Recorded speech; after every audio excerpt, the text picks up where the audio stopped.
আমাদের দাবি দাওয়া যেটা পূরণ হয়নি।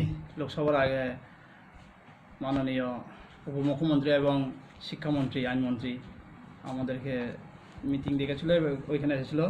সেই দিন থেকে আজ পর্যন্ত কোনো অফিসিয়াল কার্যকর হয়নি। তার জন্য আমরা রাস্তা রুকু বা রোড ব্লক করতে যাচ্ছি আমাদের দাবি নিয়ে।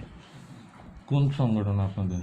TUIRPC, Tripura united indigenous returnees people council. আপনাদের দাবিগুলি কি? আমাদের দাবিগুলি হলো আমাদের রিহ্যাবিলিটেশন, যারা একজন দুজন করে স্বাভাবিক জীবনে ফিরে এসেছে তারা এখনও টোটালি পাইছে না এরকম আছে, এবং NLA-TNB প্যাকেজের স্পেশাল ইকোনমিক ডেভেলপমেন্ট প্যাকেজ বলে যেটা সেখানে 5টা জায়গাতে দিয়েছিল, এখানে এখনও কোনো একটা ঘর নাই, কোনো একটা স্পেশাল নাই। আর যেটা প্রজেক্ট চলছে এটা পেন্ডিং, আর ক্যাশ পেন্ডিং রয়ে গেছে। এরপরে যারা 95-90 থেকে প্রিপোজ আসেছে তাদের অনেক পেন্ডিং, কিছু পায়নি, এরকম আছে, অনেক কিছু আছে। ওই দাবিগুলোর মধ্যে ধরো না ফ্রি এডুকেশন ছেলে মেয়েদের, এই বছর তো পুরো নীল। এরপরে আমরা জানি এই কোভিডে কিছু সারা পৃথিবীতে এটা চলছে, আমরাও জানি, তবুও তো এটা তো হইতেছে বা হওয়ার দরকার। এরপরে ভোকেশনাল ট্রেনিং হয়ে গেছে, বৃত্তিমূলক প্রশিক্ষণ, সেই অনুসারে লোন দেওয়া একজনও হয়ে নাই। তার মানে যেটা যে কোনো সরকার আসলে আমরা তো সরকারের সঙ্গে চুক্তি, পার্টির সঙ্গে চুক্তি না। তাই আমরা ডিমান্ড রাখি প্রত্যেকের যেটা থাকলে এটা আমরা নিয়ে নেয়, কিন্তু এবারে এখন পর্যন্ত নীল। তার জন্য আমরা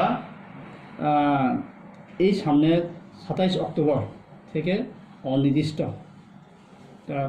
রাস্তার উপর করতে যাচ্ছি, কারণ আমাদের অনেক লোক আছে, আমাদের ছেলেরা খুব মাথা গরম, তাই তারা বলছে আমরা আবার ফিরে যাব। আমি বলছে সেটা তো করবেন না, মাথা গরম ঠিক আছে, আমিও মাথা গরম, কারণ দাবি না আমার ছেলেরা না পেলে আবার আমি ওর যদি সেগুলো দিতে না পারে তা নিশ্চয়ই। তার জন্য আমরা আজকে এই মূল বিষয় হলো আর কি, যেটা আমরা প্রেস মিটটা করলাম।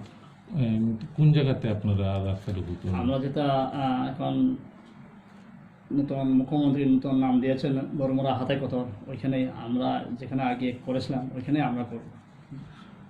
আর এভাবে পায়নি কতজন যে আপনাদের?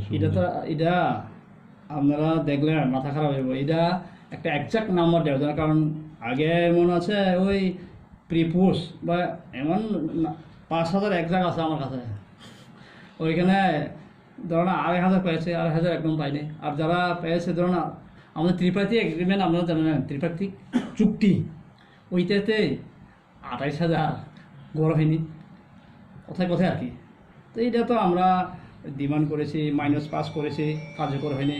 এই যে ইন্দিরা আবাস যোজনা বা ঘরের এগুলা এখন পেন্ডিং রয়ে গেছে। এরপরে ক্যাশ